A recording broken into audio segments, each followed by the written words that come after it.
Hello welcome to ഇംഗ്ലിറ്റോറ B A English second semester reading ഫിക്ഷനിലെ ഫസ്റ്റത്തെ യൂണിറ്റാണ് ഡിസ്കസ് ചെയ്യാൻ പോകുന്നത്. 1958 ടെറൻസ് ഫിഷർ ഡയറക്റ്റ് ചെയ്തിട്ടുള്ള മൂവിയാണ് ഡ്രാക്കുള. ഇതൊരു ഫേമസ് ഗോത്തിക് ഹൊറർ മൂവിയാണ്. ബ്രാം സ്റ്റോക്കറിൻ്റെ ഡ്രാക്കുള എന്ന് പറഞ്ഞ നോവലിൻ്റെ മൂവി അഡാപ്റ്റേഷനാണ്.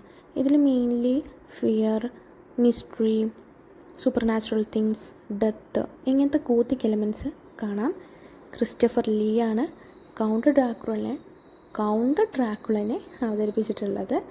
ആൻഡ് പീറ്റർ കൂഷിംഗ് ആണ് വാൻ ഹെൽസിങ്ങിനെ അവതരിപ്പിച്ചിട്ടുള്ളത്.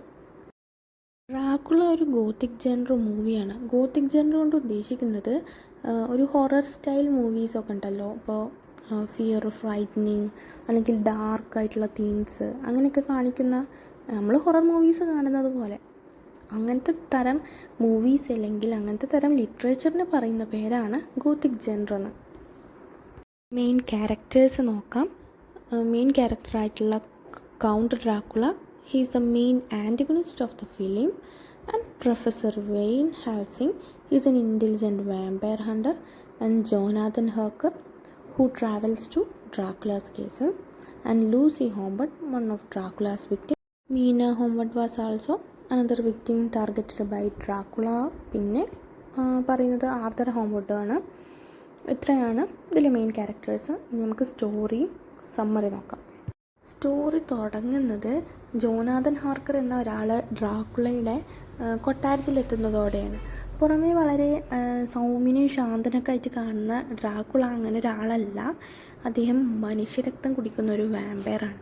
ഹാർക്കർ അവിടെ പോകുന്നത് ഒരു സാധാരണ കാര്യത്തിനല്ല, അയാൾ ഡ്രാക്കുളനെ കൊല്ലാൻ വേണ്ടിയിട്ടാണ് അങ്ങോട്ട് പോകുന്നത്. കൊട്ടാരത്തിനുള്ളിലേക്ക് കയറുമ്പോൾ തന്നെ ഒരു ക്രീപ്പി അറ്റ്മോസ്ഫിയർ കിട്ടും. ഫുള്ളി ഡാർക്ക് അറ്റ്മോസ്ഫിയറാണ് അവിടെ മൊത്തം. അങ്ങനെ ഒരു രാത്രി ഹാർക്കർ ഡ്രാക്കുളനെ കൊല്ലാൻ പ്ലാൻ ചെയ്യാണ്. ഇത് എക്സിക്യൂട്ട് ചെയ്യുന്ന സമയത്ത് പാളി പോവുകയാണ്. അങ്ങനെ ഡ്രാക്കുള ഹാർക്കറിനെ കൊല്ലുകയും ഒരു വാമ്പയറാക്കുകയും മാറ്റുകയാണ്. ഇതിന് ശേഷമാണ് വാൻ ഹെൽസിംഗ് എന്ന് പറഞ്ഞ ആൾ ഡ്രാക്കുളയുടെ കൊട്ടാരത്തിലേക്ക് വരുന്നത്. അവിടെ എത്തിയപ്പോഴേക്കും അദ്ദേഹത്തിന് മനസ്സിലായി ഹാർക്കറിനെ ഒരു വാമ്പയറാക്കി മാറ്റിയിട്ടുണ്ടെന്ന്. ഇതിന് ശേഷം ഡ്രാക്കുള ഇംഗ്ലണ്ടിലേക്ക് പോകുന്നു. അവിടെ ലൂസിയെ ആക്രമിക്കുന്നുണ്ട്. അങ്ങനെ ദിവസങ്ങളോളം വളരെ വീക്കായിട്ട് കാണപ്പെട്ട ലൂസി പിന്നീട് മരിക്കുകയും ഒരു വാമ്പയറായിട്ട് മാറുകയും ചെയ്യാണ്. ഇതിന് ശേഷം ഡ്രാക്കുള ടാർഗറ്റ് ചെയ്തത് മീന ഹോംവുഡിനെയാണ്. പക്ഷേ ഇതിന് മുന്നേ തന്നെ അവളുടെ ഭർത്താവായിട്ടുള്ള ആർതർ ഹോംവുഡും വാൻ ഹെൽസിങ്ങും അവളെ ഡ്രാക്കുളയുടെ കയ്യിൽ നിന്ന് രക്ഷപ്പെടുത്താണ്. മൂവിയുടെ ക്ലൈമാക്സ് എന്ന് പറഞ്ഞാൽ ഡ്രാക്കുളനെ ഇല്ലാതാക്കുന്നത് വെച്ചിട്ടാണ്. ഒരു ഗ്രേറ്റ് ഫൈറ്റ് അവിടെ നടക്കുന്നുണ്ട്. വാൻ ഹെൽസിംഗ് ജനലിനെ കർട്ടനൊക്കെ ഊരി അവിടുന്ന് സൂര്യപ്രകാശം ഡ്രാക്കുളയുടെ മേൽ പതിക്കുന്നതോടുകൂടി ഡ്രാക്കുള ചാരമായിട്ടും മാറാണ്. ഇതോടെ സിനിമ അവസാനിക്കുകയാണ്. ഇതൊരു വളരെ ഷോർട്ട് സമ്മറിയാണ്. നോട്ട്സ് ഞാൻ ഷോർട്സിൽ അപ്ലോഡ് ചെയ്യാം. നെക്സ്റ്റ് മെയിൻ തീംസ് നോക്കാം. ഫസ്റ്റ് തീം എന്ന് വെച്ചാൽ ഗുഡ് വേഴ്സസ് ഇവിലാണ്. ഗുഡായിട്ട് ഇതിൽ കാണിക്കുന്നത് വാൻ ഹെൽസിങ്ങിൻ്റെ ഭാഗവും ഇവിലായിട്ട് ഡ്രാക്കുളയുടെ ഭാഗവുമാണ്. Next is fear of death.